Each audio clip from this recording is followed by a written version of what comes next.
Hello, welcome to the Enchanted Circle Podcast, and welcome to our 29th episode. We are a new podcast of three best friends that have known each other since high school that love fantasy books. So here we are doing what we love most, which is obviously reading, theorizing, and having a great time together.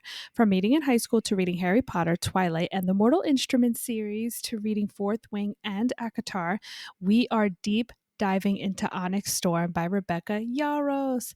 I'm Carolina. Welcome to episode 29, and we will be covering chapters 63 through 66, aka the end of Onyx Storm. Welcome to those of you who are new. We did a full recap of Fourth Wing and Iron Flame, and now did a breakdown fully of Onyx Storm. If you have any questions or theories you want us to discuss, please let us know. We would love to mention it here. Guys, this is it. This is our final Onyx Storm episode, and I can't believe it. What an amazing journey. I'm so sad about it. I can't even I believe it. know. How? I can't. How are we No not words. going to talk about Xaden or How? Garrick or I mean, Arik? I'm still going to we're talk about still it. gonna- We're going to be but- talking about a whole different series. We'll be like, remember when Xaden?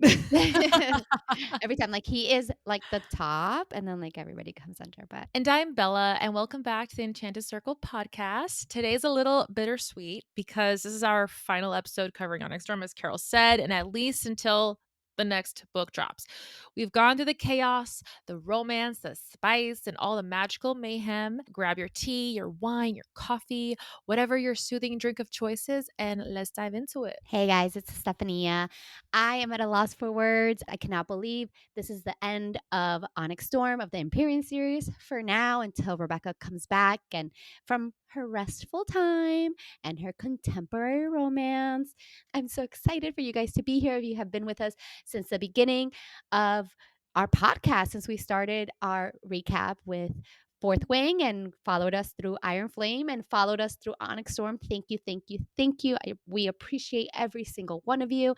And yeah, let's do this. I literally bought a tissue box today because I'm ready. I am ready to cry today. It is crazy. So yeah, let's get into it. All right. We just have to mention content warnings. There will be spoilers for the entire book of Fourth Wing, Iron Flame, and Onyx Storm by Rebecca Yarros, including all of Xaden's POV chapters. If you have not read any of these books and his new POVs, please come back once you do. We wouldn't want to spoil anything for you. We may mention interviews or posts from Rebecca Yarros, so spoilers with that. And this podcast is rated R due to the topics we discuss about this adult book. Also, we tend to curse a lot, so please be aware of children listening. Let's get into it. Chapter summary. Guys, chapter 63 is a long one. Just warning you. So this is Imogen's POV, okay? So they are in Drathis. It's raining like crazy. Imogen notices that Bodhi is in trouble. Wyvern are coming for him. Imogen is thinking, where the fuck is Xaden? That's right, Imogen. Where is Xaden right now? But wait, they are running low on weapons. Xaden's been hoarding weapons from King Tari. Xaden, what are you up to? But wait, Felix found out about Garrick. Quinn, playing a good game of telephone, tells Kruth to tell Glaine to tell Imogen that she needs to drink water. Quinn is such a good best friend. Sigh. Glaine notices Cure is suffering, aka so is Bodhi. As Glaine goes to help, Imogen sees Dane/Kath launching, aka breaking the rules. Okay, Dane, but not Glaine keeping score of her kills of Wyvern. I cannot with the banter. Side note, I love the banter between Imogen and Glaine. It's giving sisters bickering. Quinn is in trouble and Imogen disobeys orders to go help her bestie. As Imogen is on her way, she sees Dane drenched in blood and noting how he isn't looking too good. As the Venom is about to attack them with fire, Imogen yells to Dane to get behind her. We find out here that our girl Imogen turned Dane's shield into stone. Then Dane throws the dagger and hitting its mark, okay, Dane Atos. The Venom collapses. They're not in the clear yet because another Venom approaches the eastern wall. She sees the Venom attacking Quinn and Imogen notes she's projecting, which gives some relief. Before she knows it, as the Venom collapses after Imogen attacks it, then she sees that the Venom managed to stab Quinn. Then poor Imogen's world collapses. My heart broke here, and I definitely cried so much on the first read. Garrick arrives and urges to Imogen that they need to leave. Garrick is taking them both back, but there is something interesting that Imogen notes when he distance wields. More on that later. Garrick gets them back to Trissa. Imogen notes the chaos and notes that Bodhi is on his hands and knees. Garrick leaves after that, and Imogen notes that Violet better take out Theo, or else this is all for nothing. Now going into chapter 64. This is Violet's POV. Violet thinks about flying for the wards to save her and Tyrion, which includes Xaden and Sigale, but she can't leave people behind. So she tries to strike her lightning at Theophany and misses. Her conduit then shatters in her hand from the impact of the incoming hail, which means she will have to try and aim on her own.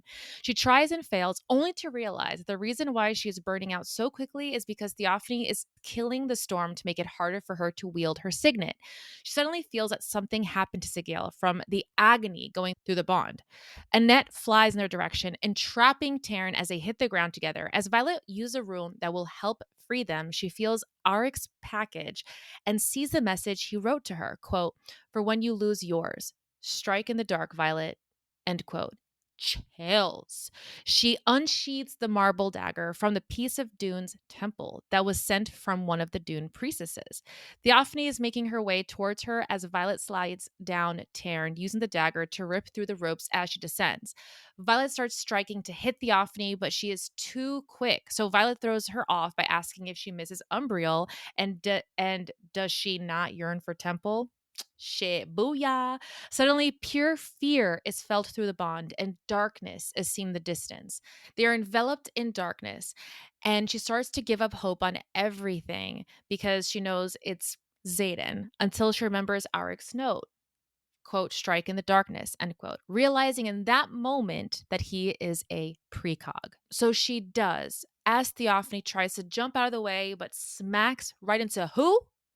And Darna, instead giving Violet enough time to stab her in the heart and kill her. Chapter 65, Xaden's POV. Being summoned, or more like dragged, Xaden finds himself in a hidden canyon south of Drathus. But worse than that, Sigale is wounded and trapped. And Xaden is more than pissed. Sigale has always been more than his dragon. She has believed and elevated Xaden beyond. And he is so pissed he is ready to make a choice he will ever be able to come back from. Guys, my heart is palpitating, but also breaking at the same damn time. Motherfucking Pan, check that fugly skink, has betrayed the kingdom and has been feeding Berwyn information. Unfortunately for Xaden, some kind of magical bond tethers him to Berwyn and it stops him from killing him. What the fuck? Even more unfortunate is that someone close to Xaden, a quote unquote brother, has also turned and now will be used against him. Who is the brother? Who? Who is Oh, he? you know who. You know who. Mhm. It's Garrick. Carolina Or is Bodhi. saying it today. Okay. I don't know. As much as his love for Violet wants to supersede all his other responsibilities, Xaden knows that in this moment he cannot prioritize his love. But he will defend Sigale with all that he has left. A choice has been made. Sigale begs Xaden not to channel, not to lose himself, but he sees Berwyn stab Panchak's dragon and the dragon desiccates. Terror quickly makes his choice. Darkness, aka shadow, quickly envelops the canyon, an onyx storm, killing the garden venom and knocking out Berwyn and his quote unquote brother. In the last moments, an unfeeling, iced out Xaden, his soul disappearing into the wind, quote, like pieces of ash from a fire, flaking, free, and drifting away, end quote. And then he channels even deeper, using the excess in power to find the wyvern and rip out their runestones. Xaden finds himself everywhere at once, his power allowing him to see all his loved ones and stopping when he feels the burning heat that is Violet's magic. In her last attempt, she sends an I love you to Xaden, and it is enough to make it through the ice. Xaden grabs onto that thread of warmth of Violet's love and doesn't let go. His love for Violet, the only thing that tethers him in the now and allows him to pull his hand from the ground to stop channeling. A disapproving Sigil looks at Xaden, and though he knows she will not forgive him, Xaden lowers the ice and lets her in. Something in Xaden makes Sigil's eyes widen, and he begs her to convince Taryn to let him near her, even though Violet is unconscious. Remember that promise, guys? Xaden is calling it in.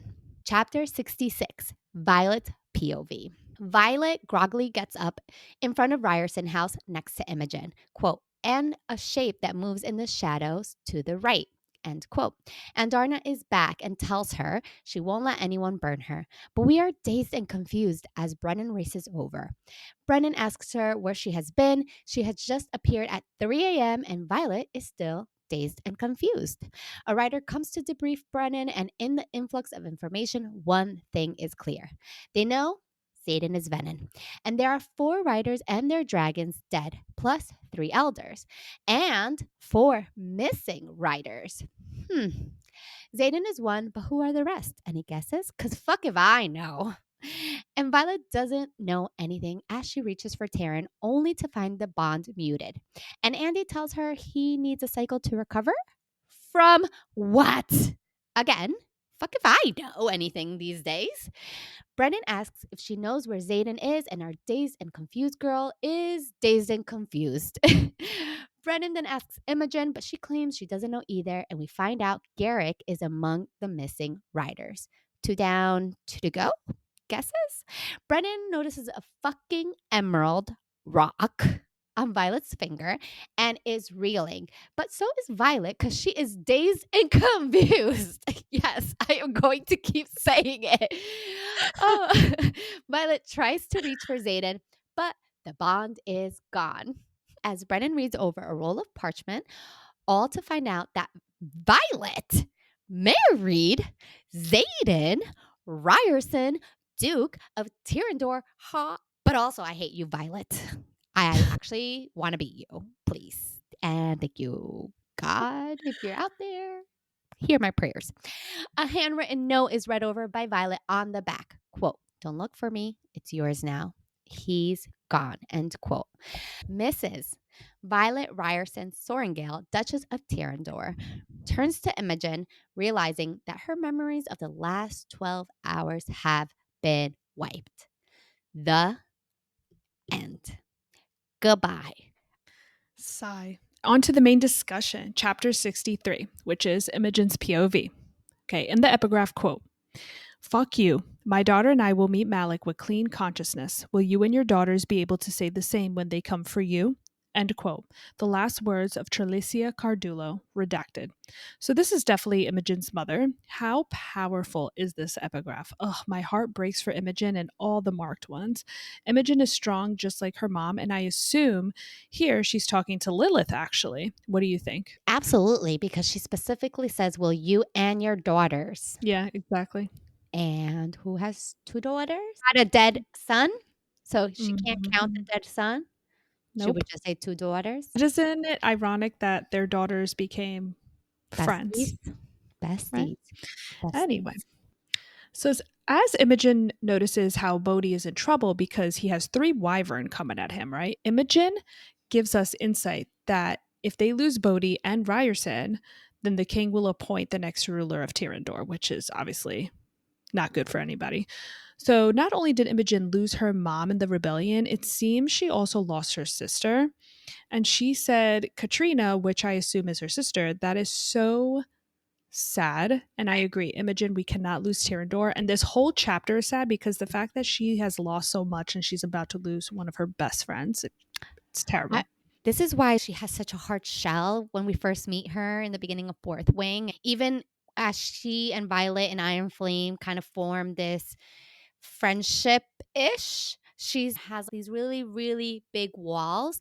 But for someone who has lost their mother and then lost their sister, it must be so hard to let anybody else in. Oh, yeah, Violet's definitely. arm, that first moment, and she gives us all a bad taste in our mouth. But by this point, and especially by the last chapter, you just can see her heart, and that's beautiful.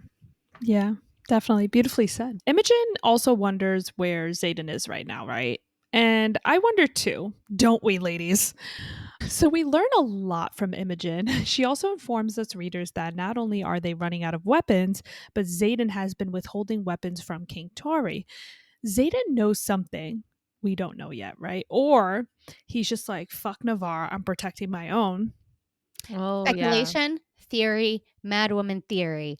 But Here we go. I literally have to say, King Tori must be Venom, because remember that epigraph where Markham wrote it, and it said something like he accused King Tori of something so unfathomable, so unspeakable that he didn't even transcribe it, which, what the fuck? Again, here we see Venom withholding the truth, withholding information, because who are you to decide what is right or wrong? That's not what you're supposed to do. That is not good journalism, right? That Absolutely. essentially, it makes me think and believe that Fen accused King Tori of being Venom, and I agree. Yep. that is That's the only why thing that makes sense to me it's because the it's only like, thing makes what sense. could it be? Why You know? have they hidden the truth from Navarre? Why has Bascaeth literally like hidden the truth from everyone? All these war generals, all of this, like they've sacrificed hundreds of thousands of people for more than 600 years and kept this lie. Yeah. At this point, I think King Tari, I think Melgrin, I think all these leadership Markham, that Navarian, motherfucking snake. Markham, I think they're all Venom at this point. All right. Glenn informs her that one of Felix's dragons sent for more weapons, and Imogen realizes that it's 4 hours away. But wait, she puts two and two together just like Violet always does and realizes that Felix knows about Garrick's second signet now. So this gives us insight, right? That the marked ones still keep things from each other. Okay. The assembly doesn't know about the Mark 1 second signet. Secrets are piling up. Okay. The very next line, she notes that Garrick has to be nearing burnout. I think the new brother is Garrick. I'm just saying. Carolina said it. I'm going to keep saying it because, you know. Anyway, okay, I love how, as Imogen and Glenn are on their way to help Kieran Bodhi, that she sees Captain Dane launch, and she notes to herself that, quote, guess Atos is all about breaking the rules now, end quote. I just have to know, I love that, and it shows his character development, which has definitely been developing in all the right ways. First of Yeah, all, has God. anybody seen that AI of Dane motherfucking Atos? Wait, Excuse what? me. All that Steph's like face. all that art, all that AI art, all the beautiful artists out there who create Mm-hmm. beautiful art and give us visuals for these hotties with their bodies. But okay. Hey, Okay. First Dane. of all, I was always a Dane sympathizer. Oh, here we go. Just like how I'm Love saying Dane. Garrick is definitely the brother. Steph is always gonna be like, I was always a Dane sympathizer. He was a Dane in the ass for a while, but you know, he's come a long way. So Dane We're the the shit real. thing. I I can't get respect over that. that the readers are the real enemies to lovers Yes, with Dane. So that absolutely. will live in my head rent free. This entire part makes me want to cry because Imogen, as she sees Venom approaching where Quinn is working, she says, quote, where the only person I truly love on this battlefield is working, and she probably doesn't even know they're coming, end quote. Oh, Imogen, you poor, poor baby. That's her bestie, Westie. But the only thing I want to note here in this moment is that Imogen is like, damn, no one is supposed to know what's going on in that tower. But somehow the Venom know. This has me thinking, Steph, like you said, they definitely have a precog on their side as well, because how would they know what's going on in there? It's either that or somebody betrayed our squad. Zapsa. I know it's her. Ironically, she With her, comes with at the her end of this fucking chapter. hating ass. Damn, I'm But surprised you didn't say Rhiannon. yeah, Shit. I know. Another I was one. about to And say, another one. I was ready to And hear the another one. and Trissa's such a random character too. She's like, it's her. It's so funny. When the Venom attacks Imogen and Dane, we find out that Imogen turns Dane's shield into stone. I can't help but have my heart break for Imogen again, noting that her archives, right? Violet's version of the archives is her childhood home. This chapter just made me fall in love with Imogen and I love her so much. But our girl can turn things into stone. How awesome is that? Okay. And as I said before, Dane throwing that dagger and hitting its mark, okay, Dane Okay. Atos. Okay, Okay. Carol. Okay. Okay, Biting your Daddy. finger. Daddy Dane. Okay. The venom collapses, just one hit. For all you that know me It's what? from recapping Fourth Wing and Iron Flame, you know how much I did not like Dane. So this is growth, okay? All right. Then shortly after Quinn gets stabbed by the next venom and Imogen's world collapses. A moment of silence for Quinn, guys. All right. My heart broke. And when she wanted to make sure she got the innocent people to safety, oh my God. R.I.P. Quinn. Oh, and poor Kruth roaring in the background. Oh, this part was rough. And also finding out that Quinn had a girlfriend she wanted to marry. I think this is when I definitely started crying, definitely on the Yeah, first read, same. and just so sad. I didn't even know Quinn had a girlfriend. That is so heartbreaking. As Quinn is saying her painful goodbye, she tells Imogen, quote, "You should tell him, Jen. Tell him and you find some happy," end quote. Oh, of course she's talking about Garrick. Oh, this part is hard. R.I.P. Quinn. Just heartbreaking. When Imogen is telling Quinn to not be afraid and to look for her family, and that her family knows her and loves her, the waterworks, guys. We rarely see Imogen show emotion, and you see just how much she loves her best friend here. And of course, Garrick arrives. And he tells Imogen they have to go. Now, I definitely believe Garrick has feelings for Imogen too, because Imogen is telling him that she's not leaving Quinn. Garrick tells her, quote, "I'm not leaving you," end quote. And I felt that. Our boy likes our sassy girl. Garrick is taking them both. Garrick grabs them both in his arms, and Imogen locks her arms around Quinn.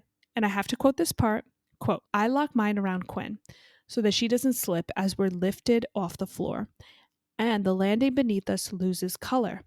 Let's get you out of here. He takes a single step," end quote. And I know we said this last episode, but I'm going to say it again. Garrick is definitely the new brother. Lord. Okay. Jesus. He is 100,000. In my mind, that's it. It's solidified. I subscribe to that channel. That channel is I subscribed for life. subscribe to our channel with these Yes. theories. I subscribe to this theory. I subscribe. Mhm. I definitely did not notice this on the first read. I feel like the first read, so much was happening that I was just like, what is going on? Before this, it seemed that he could not distance wield any longer. Also, remember, he's been nonstop since Mira was taken. How does he have the power to distance walk 3 of them at once? The floor loses color right beneath them. It's solidified in my brain. That's it. Garrick That's is venom. That's it. Mm-hmm. Of course, I'm paying close attention here. So, as Garrick gets them both back, they are with Trissa, Steph's favorite. Garrick asks her if she's weaving runes, and Trissa tells him yeah, and insinuating that it will work, etc. Garrick responds, quote, "It's still not enough. I can't," end quote. I think he's saying that the power he did channel isn't enough and he needs more at this point. And he also saying the runes she's weaving aren't enough too. Like it's like a double meaning kind of thing. But Garrick also feels defeated and doesn't have enough power, right? Rebecca Yarros did mention in an interview to pay attention to a character that feels like they don't have enough power, and Garrick clearly demonstrates this here. Side note, as Imogen is observing the chaos around her once they arrive back, she sees Bodhi on his hands and knees across the town square.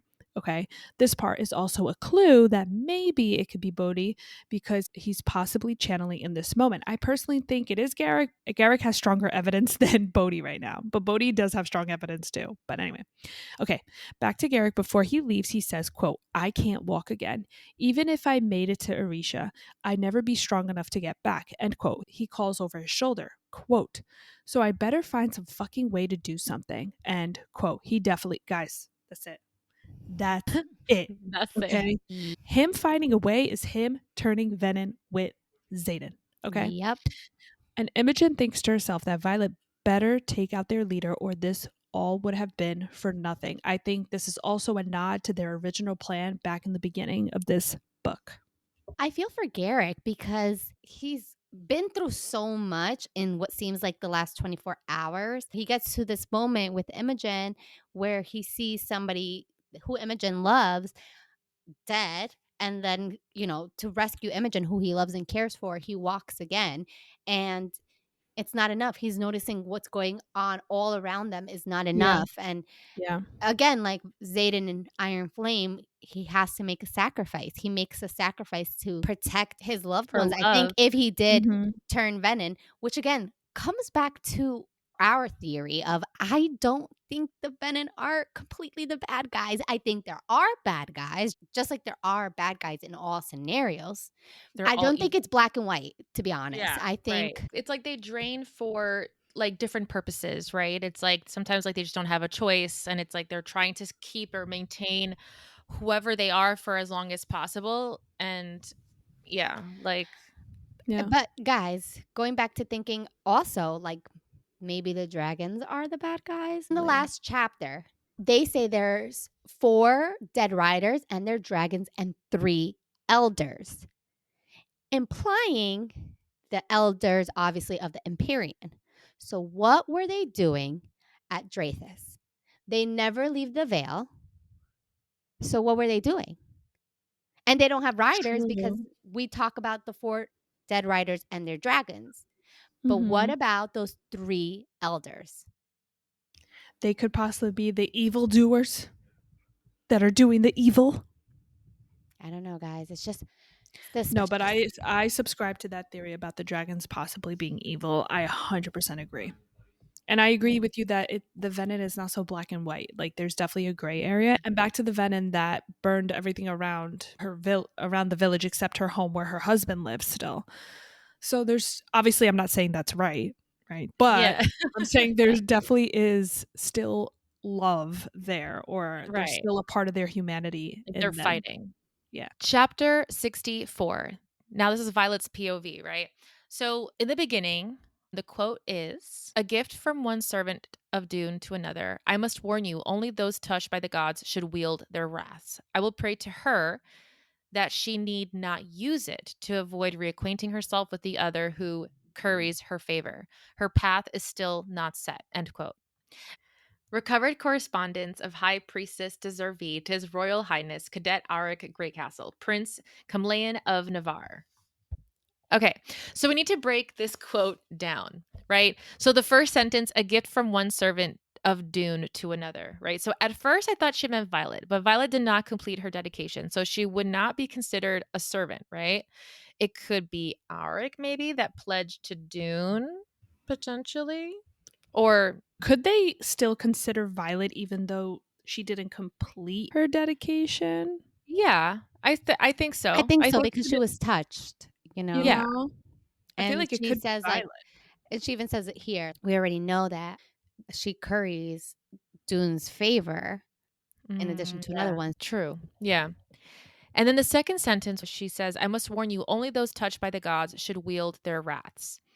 So Violet was touched, which obviously means she can wield it. If Auric pledged himself, theoretically, let's just say, it's because he knows through his precog just how powerful the gods are and that they are going to be the key role in defeating the Venom. Just saying. And then in the third part, I will pray to her that she need not use it to avoid reacquainting herself with the other who curries her favor. So the obvious her is Dune, since the letter H is capitalized here. But that second part, could that mean that she hopes that Violet won't use it to avoid meeting or fighting with Theophany? Because since Theophany would be considered the other who curries her favor, right? I read this part as reacquainting herself with the other god that we possibly think she may have been Right. dedicated to or touched by. So when I feel like when True. she says I will pray to her that she need not use it to avoid reacquainting herself with the other who curries her favor, I Yes. saw it as another god. What if it's Malik? What if it's Malik? Or what if it's the goddess of love? That's how I read it. Like I just read it like the other who curries her favor as the other god who curries her That makes favor. that makes sense. Yeah. I like that.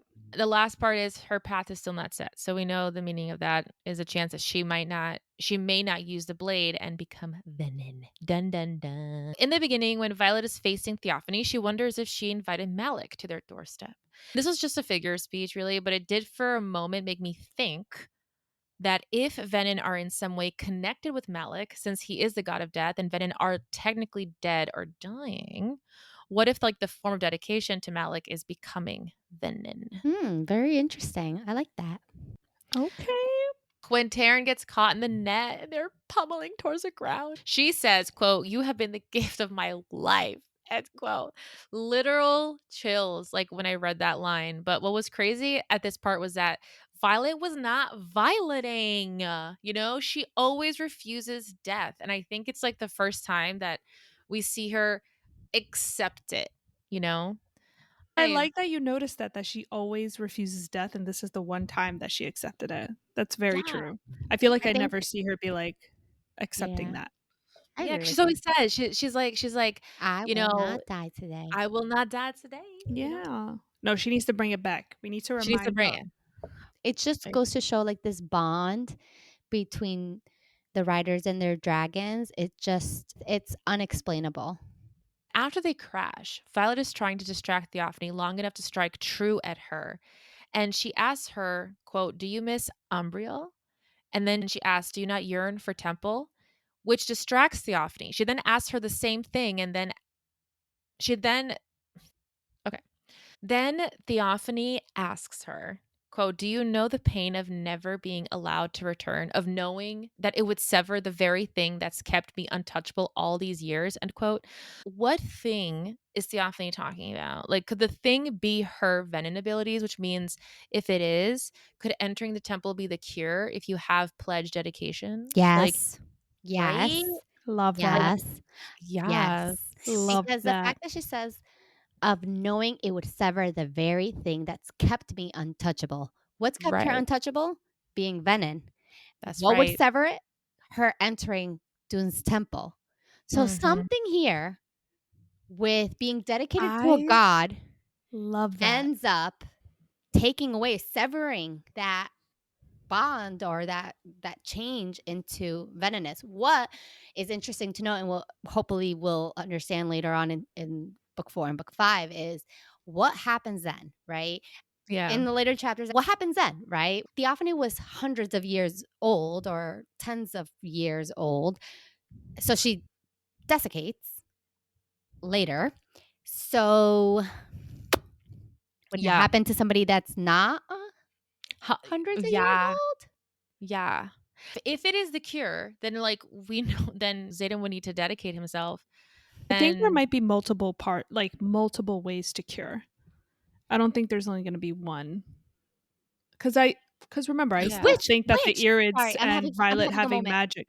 I'm having a moment. I'm having a moment. I have What's it. your moment? Is this why Asher took Violet and tried to dedicate her to Dune's temple to sever the very thing? Sever the very thing? Shut If Oh my she god. is the half fuck venom, 100%. Dune didn't accept her because her path was not set. Maybe like Ah, yeah, she was touched, but she wasn't completely dedicated. right. And maybe that stopped. It put a pause Yeah, maybe that's on what kept it her at bay. Yeah. going deeper into becoming venom or channeling unexpectedly. Yeah. Yeah. Yeah, Very that makes true. sense. Or Dune could have also seen that Violet could have, obviously they stopped the venom part of taking over, but Dune probably saw that what Violet's other potential side is, which is magic or this Irid or this Asher bloodline stuff that we've been seeing around too, and be like, wait a minute, there's something else here, so I can't fully dedicate her. Maybe that's another reason. I don't know. I'm just guessing. Yeah, Yeah. her path was not set. So I think there's multiple paths for her. There's a path where she turns venom, fully venom, I think. And there's Oh, a I path where I'm she, and has like a destiny or a prophecy. oh 100%. I think she's gonna go down both paths. She's gonna go down one, come back, and then go the other way. She might have even had a path that she was supposed to be a scribe, but then her mom, derailed that Which is idea. the Like, path to Venom, apparently. Mm-hmm. If we go with the yeah. theory that Markham wanted to turn her, so Mm-hmm. Right, and her true. and her mama probably knew. Her mom was like, "That's why I'm forcing your ass in the Riders Quadrant because you're not going down that Venom path. You're Yeah. going down the other Yes, path." Yeah. Because I'm exactly. sure Asher told Lilith obviously everything that happened and Oh my his god, research and all of that. Yeah, absolutely. But I'm getting I TBD. goosebumps. don't know, guys. That's That's a crazy. good That's theory. good. That's good stuff. I liked it. So Violet asked her why she would give up being a high priestess with so much immeasurable power on the Isle. And Theophany basically says that she prefers to be a god. Immeasurable power is a lot of power. And from what I've seen so far, Venom is not as powerful, I guess, especially since the marble dagger that were the remnants of the Dune Temple is what killed her. I don't know, just saying. When Violet feels the fear through the bond from Xaden because of what's happening with Sigale, she sees Dratheus enveloped in darkness. Quote, shadow spreads like a ripple on a lake, devouring the field in the theory of an onyx storm and sweeping toward us at a speed that squeezes the hope from my chest, then outright shatters my heart, end quote. She knows that this is the kind of force that ends worlds. Our boo, Zaddy, is a world ender. Then she says through the bond, quote, I love you, end quote, thinking that she is going to die and feels a crack from the wall that he has encased himself in, but not enough to get through to him. Now, this concerned me. Like, I need to know, it's like a hairline fracture or like a crack, like some depth. Because yes, love is the answer. It conquers all. It's the greatest force, blah, blah, blah. But I think here we get a sneak peek of just how difficult it is going to be to get our Zaddy back and away from the ice. Homeboy, like, is not under the ice anymore. He is the ice, you know? Oh, yeah, I definitely agree. I don't think it's going to be easy to get him back. I definitely agree with you. Yeah. I think book 4, the whole book is going to just be her trying to save Xaden and vice versa, or It's whatever. like love is not going to be like the only factor that comes into play to saving him, probably. Oh, Like, yeah, I think it's a big factor, but I also think she's going to have to, like, I don't know, something. fight him maybe. I don't know. Not fight him because I don't see Xaden hurting her in any way, but us at Enchanted Circle Pod love a good enemies to lovers, and Steph loves a good bully romance. So, Yes. Rebecca Yarros, if you're ever listening, book 4, there's I hope. swear to God, Enemies to book lover 4, bully romance. I want him to be mean to She her. wants I He want wants him the to break her filthy, down. filthy. The last part is like when Violet finally kills Theophany, what I find really interesting is that the marble dagger is a fragmented piece of Dune's temple that was nearly destroyed. So, a temple that Theophany can't step inside, as we know. So, the piece of that temple is what probably did exactly what she feared of, what Theophany feared of, right? Severed the very thing that makes her untouchable and imploded her. Dang. It took away all her powers, all her venom powers that made her immortal, that made her like, And that's the tea. that's the tea. Chapter 65, Xaden's POV.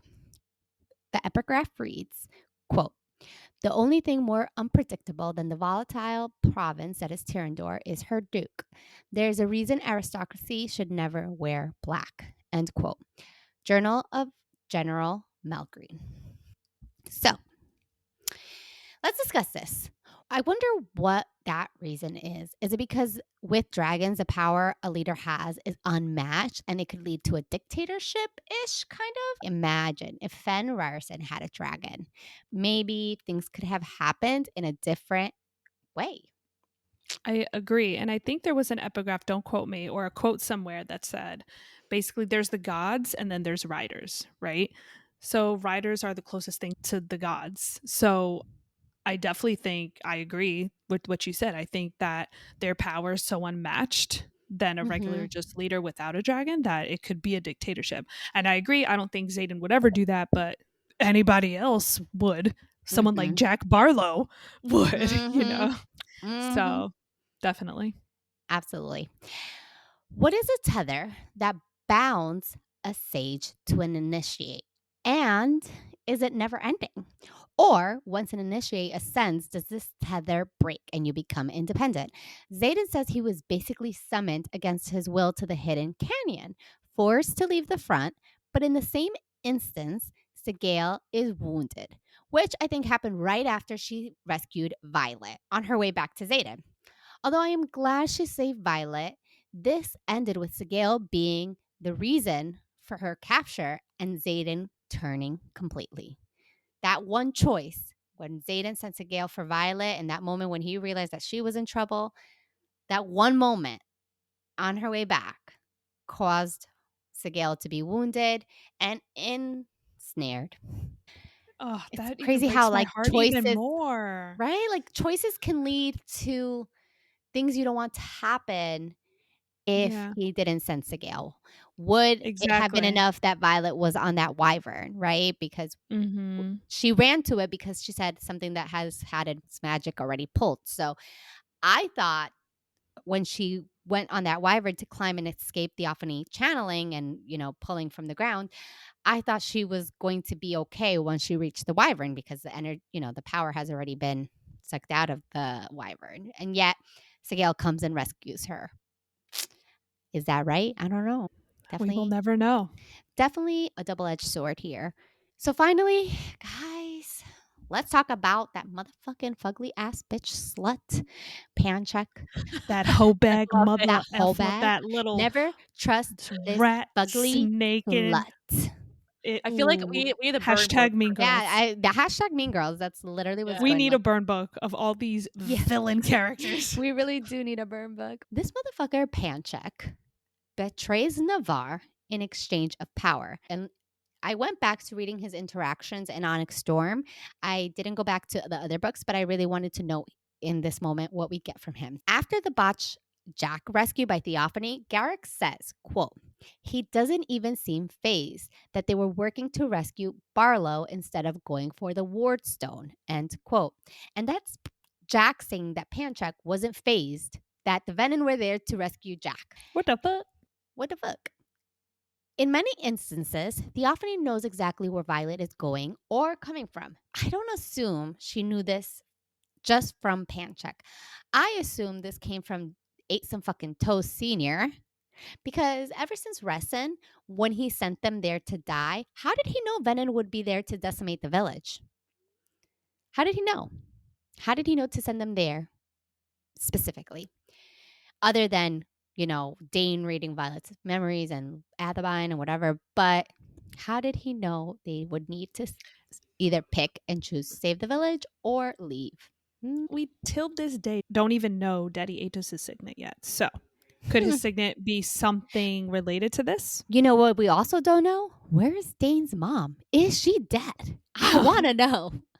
On our post about Onyx Yes. Storm, someone's like, where's Dane's mom? I was like, oh my God, this is our question too. Where is she? Where is she? Oh, my Lanta. Pancheck, though, has always come off as weak compared to Atos. There's something between the different dynamics between Ace of fucking Toes and Pancheck where Pancheck just is not given. He's not given that bad boy vibe. But Pancheck does follow them back to Orisha, and Violet assumes it's to find out how the Empyrean functions like Kaori, which is definitely not why. Xaden also mentions during battle strategies before the battle at Drathis that, quote, Pancheck has already launched to request reinforcements, end quote. But we know this is false. He does not go. There was no reinforcements. He was not going to get help from Biscayeth. He was going the other way to the Venom, to Berwyn. We see this. Berwyn betrays Pancheck. Why? He kills off his dragon with what Xaden says is an alloy dagger, desiccating his green dragon. We don't see, or it is not assumed that we see Pancheck die from the loss of his dragon. It is not spoken about. We don't know after his dragon is stabbed by the alloy dagger by Berwyn, we don't hear about Pancheck anymore. It stops there. That interaction stops there, which is quite interesting. Even as the Onyx Storm is going, Xaden doesn't say anything about Pancheck. So is he dead? Is he not dead? I don't know. He's definitely not dead. He's the big bad guy. And could it be? No, not Pancheck. Pancheck is some low-level villain. Yeah, for he's sure. Side note, it could something with being Venom sever the bond with the dragons in terms of if you're Venom and your dragon dies, it doesn't affect you because you do have all this power that you don't need them. Because then Berwyn says, did you see that? I'm going to do that basically to Sigale, and you'll need to reach deep to make up for the loss of your dragon. Well, you see, also too, though, Jack killed his dragon and he didn't die and he was fine. Exactly. Right. No, that's what I'm saying. Like, that's where we get this idea. There's a way to sever that bond. I know this is like a real fetch, like a real long haul here, but could Berwyn somehow be the good Venom? I know he's like threatening Xaden right now, which is not helping his case. But why? I'm just trying to think. Why would he kill Pancheck? Someone that just helped him. You know what I mean? Like, it's weird. I'm just trying to think know. of anything at this point. I really don't know. Tantrax does say, quote, I'm the only one who can give you access to your son, end quote. To which Berwin replies, quote, I have another, end quote. Is Jack the son? Is this why Theophany tried to rescue him early in Onyx Storm and then try to kill him at Drathis? Is son figurative or literal? Jack was fucked in the head since the parapet in Fourth Wing. But Xaden says he channeled when Violet killed him. But I don't believe this, since when Jack spars with Violet in Fourth Wing, she notes the red ring around his eyes. I think he was venom from the get and is literally maybe Berwin's son. Maybe, I don't know, far-fetched Mad Woman theory. This is the I don't know anything podcast. This is the I have clearly. infinite questions podcast. This is the I don't have any answers podcast. That's a good theory, and that would make sense why everyone wanted Jack alive.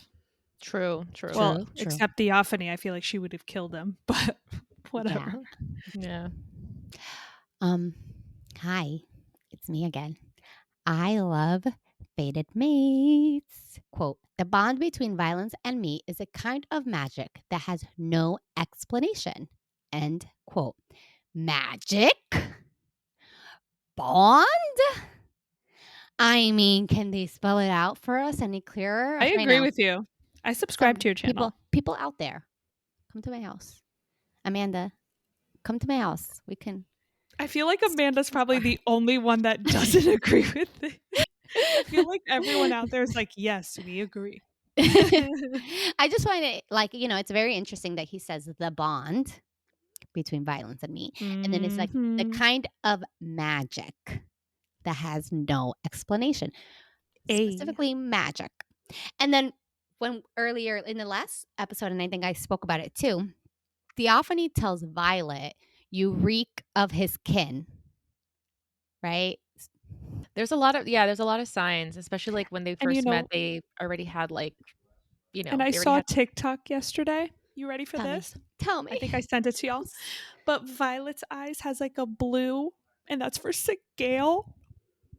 And then Xaden's eyes are like black and gold for Tyrion and Darna. Oh my god. So cute. Okay, anyway. Xaden says, quote, and now that my sage has another sibling he can use against me, I'm screwed. End quote. At first, I thought the obvious answer was Bodhi. But Xaden says, quote, new brother, end quote. He doesn't see Bodhi as new. He just sees him as his brother. Just like Garrick assumed it was Bodhi Theophany wanted. But then Violet assumed it was Jack. But it is not Jack because Xaden says, quote, how could he do this? Choose this after watching me stumble and fall over the last 5 months, end quote. And the one who has been with Xaden nonstop in the last 5 months? Garrick. Remember at the start, he was already drained, and we talked about this earlier, but when he talks to Imogen and Quinn, I mean, the ground loses color. What else? How else can it be? What else do you need? What else do you need? I just want to say I said it first. When I first finished the book, I was like, it's Garrick. Okay. And everyone's like, oh no, it's Bodhi. I don't want to fight you, Carolina. It's spicy. She's got that Brazilian jiu-jitsu in her. Another thing to note is Xaden cuts off his emotions. Cue TBD, humanity shut off. If you know, you know. Basically, so he doesn't feel his love for Violet or Sigale or his friends, the people he cares for. He feels nothing, allows nothing to enter that space. Quote, shadow brings quiet. End quote. And another quote, I'm no longer on the ice. I am the ice. End quote. Everything that makes Xaden gone. Before he channels, he says, quote, and forced me to walk away from my friends and a city full of civilians, end quote. After he says this, quote, listening with the satisfaction as their bodies hit the ground in front of the people she loves, end quote, signifying that he does not feel the same as Theophany stated. In the beginning of his chapter, we see him basically say this, like he walked away from his friends, a city full of civilians. He was defending people he cared about, people he loved. Once he channels, he says, listening to the satisfaction as their bodies hit the ground in front of the people she loves. He no longer loves those people as he did in the beginning. I love that you mentioned that. I don't love that this is happening, but I did not catch that the first time. Which is a call out that what Theophany said. We don't feel love the way you do. We don't feel feelings the same way. So it's interesting to know how quick things have changed. I want to note that his shadows kind of recoil once he meets with Violet's power. Quote, I stream up the cliffside, fall back at the magic that burns to the touch, and surge north. End quote. And Violet's quote, I love you, end quote, a thread of warmth cracks the ice and locks into place. That one thread is enough to make Xaden fall back on consuming more power, remembering that if he loves anyone, it is Violet. It is Violeta. Xaden also says he, quote, shoves the maven to the ground regardless of her rank, end quote. Does this imply he ascended higher than a maven? To be able to best her miles away? Is he higher than Berwin? Like, what are these levels? I don't understand. Theophany's a maven. Berwin is a sage. Xaden can't kill Berwin because they're tethered, but knocks down Theophany, who Violet was no match against. But now he's I don't know. I think there's more to a maven, like a higher rank than a maven. There has to be. Doesn't make sense. But is Xaden higher than a maven now? Oh, I think now for sure. Of her rank. Is that And also, why is Theophany, who's supposed to be a maven, fighting with a sage? Like going head to head with Berwin and like can't. I don't know. Strange. Maybe they were lovers. Oh gosh. A story within a story. She's a woman scorned. They went from lovers to enemies. Anything is possible in magic. Okay, I gotta pull it back together because my heart, it breaks for Xaden as he feels the bitter disappointment in Sigale. Even if it was to save her, Sigale would have rather died. When Xaden looks at Berwin, who is knocked out, he says he can't kill him. He's physically unable to. But then he also says, quote, he has something I need, end quote. Thoughts, guys, on what it could be? It can't be this new brother because Xaden could have just taken him and like ran away. Like he's just an initiate, like, right? I'm trying to think what could it be that he needs. Could it be the answer to, but why would a sage know this? I don't know. He has something I need. It's quite interesting. And I don't think it's the brother. I just, there's no reason. If Berwin is knocked out, he could have just taken his quote unquote brother and ran away. Could it be the answer to not being Venom anymore? But that wouldn't, I don't know. Information, maybe? I don't know. I feel like that's a high. Ooh, could be. It could be Berwin knows more info that Xaden needs. That's pivotal. Theophany says that Berwin spilled all his secrets to Jack, and now Jack knows too much. So maybe it's information. Maybe it's history. I don't know. Ooh, it could be history. You're right. It could be history that they can't find anywhere that is pivotal to what Xaden needs to defeat whoever. Yeah. Give me whoever they're trying to get. In chapter 6, Xaden makes Violet promise him, quote, swear you'll sound the alarm if I go too far, that you'll keep it safe, even if it's from me, end quote. It, speaking of Tyrandor.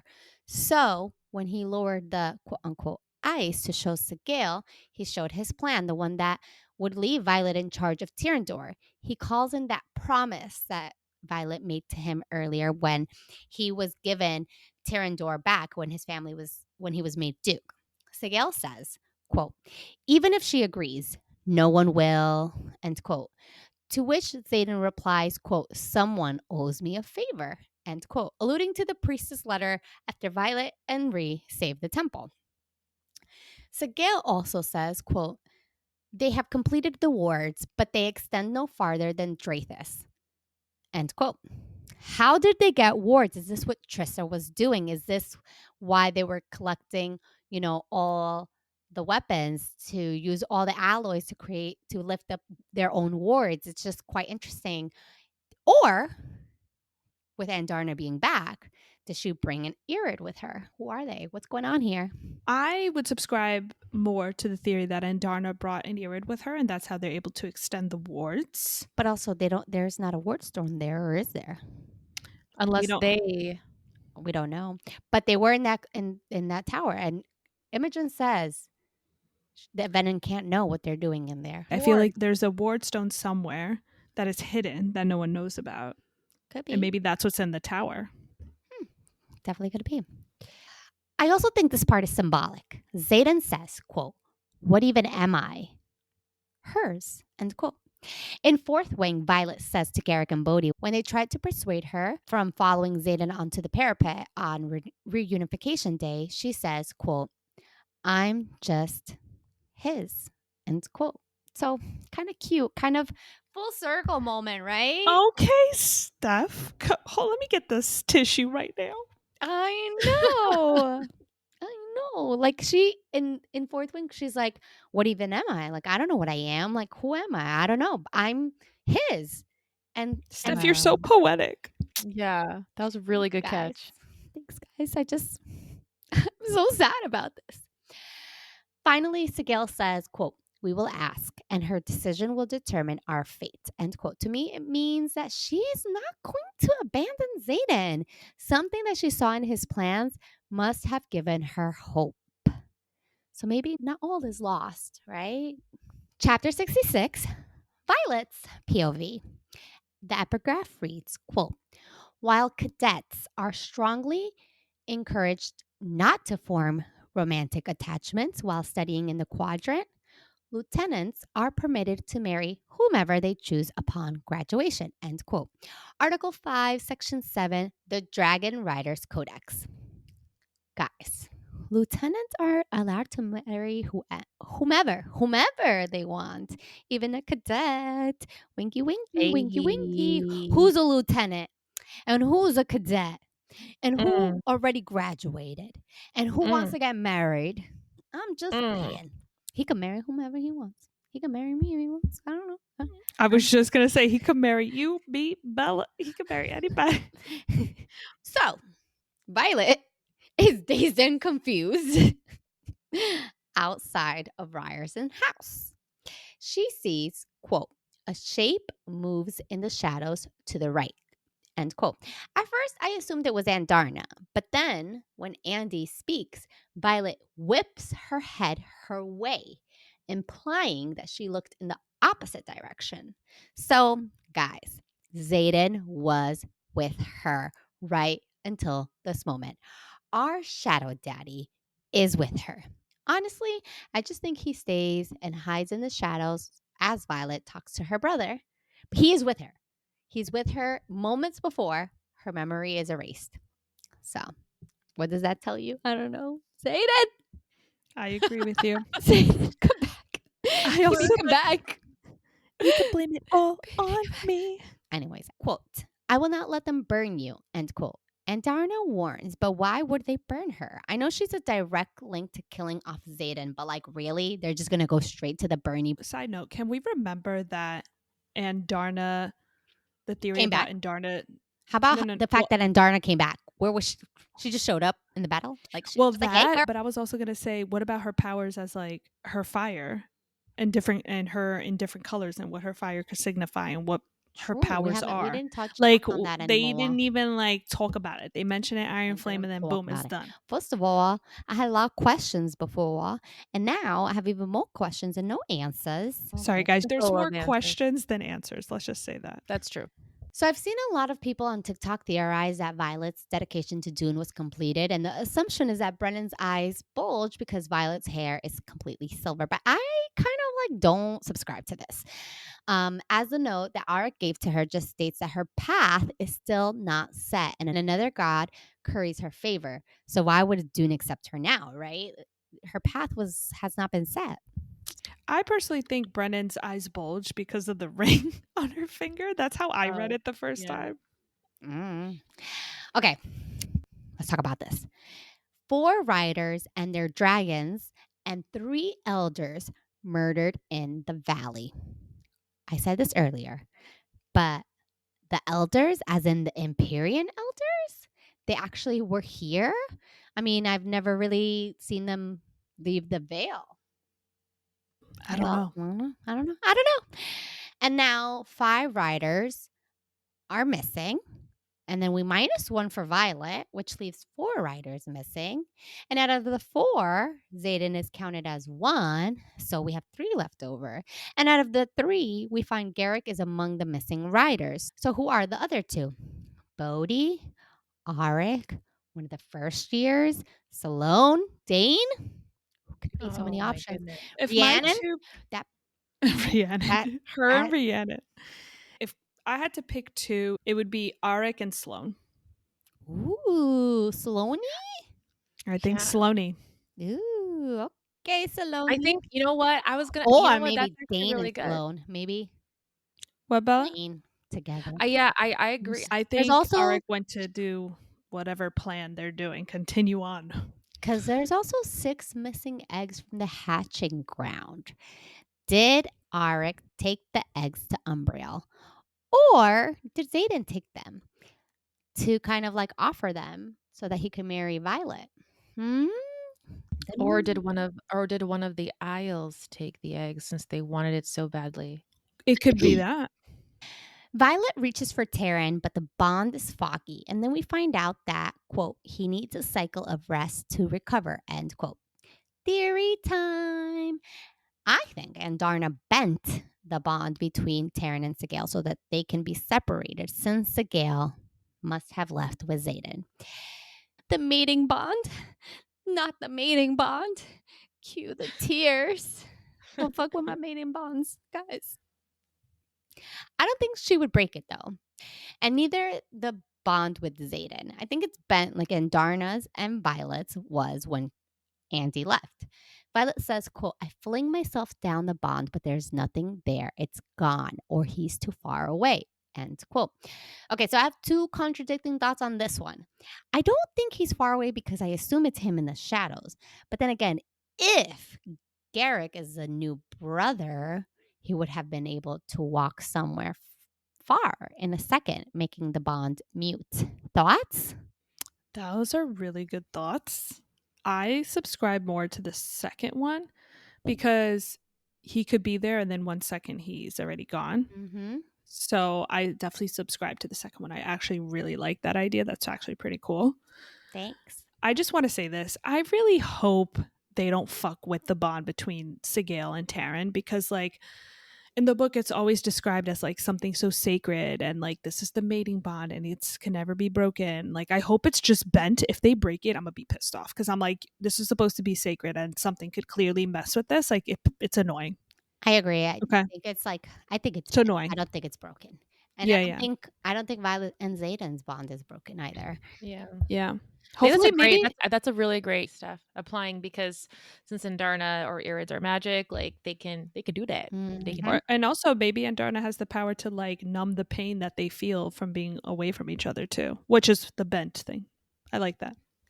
What if like Irids, right? If they can if there is a way they can manipulate time, do you think by chance like Andarna like basically learned everything she can from the Irids and she's like more powerful now and can do things and she like went back in time or manipulated time to I don't know. I've seen that theory going around. It's a very interesting theory, and I don't know. Again, we don't know anything, nothing, Yeah, zip, we don't. zilch, nada about the I think if we saw Andarna showing a lot more like powerful like I don't know, magic or powerful abilities, then we can be like, okay, like she learned a lot in such a short span of time. Yeah, and we then don't. that theory would make more sense. But Yeah, I don't know. okay, never mind. Something in Imogen's tone and behavior makes me think that Garrick's the other brother, because why would she be monotone? Kind of like sad. Why would she ask about him if he was with her the last time we saw him? We saw them basically together. So, I mean, she could still be mourning Quinn in terms of her being monotone and sad, you know? But it's a good catch that you mentioned that, she did ask about Garrick specifically. But she also, I don't think she knows either personally, because he just left and she was just like, imagine being Imogen, your best friend died and she's right there, her dead body, and then he just leaves and you're just like, wait, what just happened? Like, what? I think that's where it's coming from, personally. right. And she's monotone because she knows he's Venom. I'm just saying. I don't know. Yeah. Quote, "Don't look for me. It's yours now." End quote. Xaden's last written words to Violet. But does he know his girl? She is tenacious. She will stop at nothing. Plus, he taught her how to find him in the shadows. So, sir, what is you doing? I think he buried Violet because he knew Bodhi didn't want Tyrandor. And this whole book, he really lifted Violet up, helping her become the leader he knew she would be. Facts. You really think, I'm wondering, Xaden Ryerson, you really think your girl Violeta is not gonna stop? You think she's not gonna look for you? You really, boy, come on here. Imagine she's just like, oh, okay, yeah, I'm not gonna look for you. Bye. Come on, we all know Violet. Yeah. Violet Sorrengail. Now we got 2 more books, Xaden. 2 more books, bro. You're coming back. You taught her. You taught her how to find you in the shadows. The very last line is Imogen telling Violet that she did, quote, what you asked me to, end quote. And of course she did. Violet would never, ever, ever, ever put Xaden in danger. Plus, she knows what they would do to her to get to him. We saw it in Iron Flame, except this time, no doubt, they'd definitely kill her for information. Honestly, from chapter 1, I think this was part of the scheme she had with Imogen. Remember? Violet went to Imogen specifically for help. These two are closer than her and that on God. Steph, of course you had to put that last sentence in, closer than Ree. Well, except for the last sentence, I 100% subscribe to your channel that she had this all planned out. Damn, Steph, you come in at Ree's throat For anyone who doesn't know, Steph does not trust Ree because she's changed. She's a changed woman. Mm-hmm. Steph is not on. She strongly distrusts Ree. She has trust issues with Ree. Strongly is not even a strongly enough word. Yeah. Okay. So 12 hours. 12 hours of Violet missing. 3 p.m. to 3 a.m. What happened in those 12 hours other than Xaden marrying Violet? The fucking end. For now, until Rebecca takes Mercy and, of course, gets her rest in, okay? Get your rest in, queen. And writes her contemporary romance and gives us crumbs here and there. I swear if she doesn't come out with the Xaden POV, I'm going to jump off a bridge, okay? I'm just saying. There needs to be a little teaser. A little Xaden POV. I know the next book is just going to be extraordinary, fantastic, out of this world. If she created this in a year, imagine 2 years of work on a book. Right, yeah. I just really hope there's a part 1 and a part 2 and a part 3. All in book 4. Wow, guys, we did it. We did it. Wow. What a journey this has been. I just want to thank every single one of you that has been with us on this Empyrean journey, and we will continue it once book 4 comes out. Rebecca, we are patiently waiting. But thank you so much for supporting us, and thank you for being here with us on this wonderful journey. And continuing on our journey to Quicksilver by Callie, Hart. More info on that later. Thank you again. We will be taking a week off to regroup, come back better and hotter than ever as we get ready for Kingfisher. So sorry about next week, guys, but we'll be back. We'll be back We'll be soon. back. And thank you for listening in, and we can't wait to start this new literary journey in the Quicksilver world. I am really excited for this one. It's such a gripping story with a very interesting and immersive world, and our new man, Kingfisher, hooked me in. Wink, wink. More on that I soon. love that. Yes, so stay tuned. I'm so proud of us, guys. I just want to say that. I'm so proud of Carolina, who came to Bella and me with a hope and a dream and started the Enchanted Circle Pod, and we covered 3 books. I could not imagine when we started it, when we started speaking about it. I was like, oh my God, Onyx Storm, it's so far away. And here we are, we finished recapping it, like our deep dive. We could not wait till this day. I could not believe it. Thank you for being part of this journey with us and for continuing to be part. The best is yet to come. We are just your local trio of best friends, bestie girls, enjoying each other's company and talking about what we love the most. Books, Rebecca Yarros, Xaden Ryerson, Violet Soaringale, Garrick Tavis. This podcast is so much fun to make. It's so much fun to make when you have Carolina and Bella doing it with you. And you. Seriously, I mean, isn't that so cute? Look at these little cuties. Remember, guys, please, please, please follow us on @Enchanted Circle Pod on Insta and TikTok. And again, please, please, please, Sabrina Carpenter, follow/subscribe to our podcast channel on Apple, Spotify, Amazon, or YouTube. Until next time on the Enchanted Circle Pod.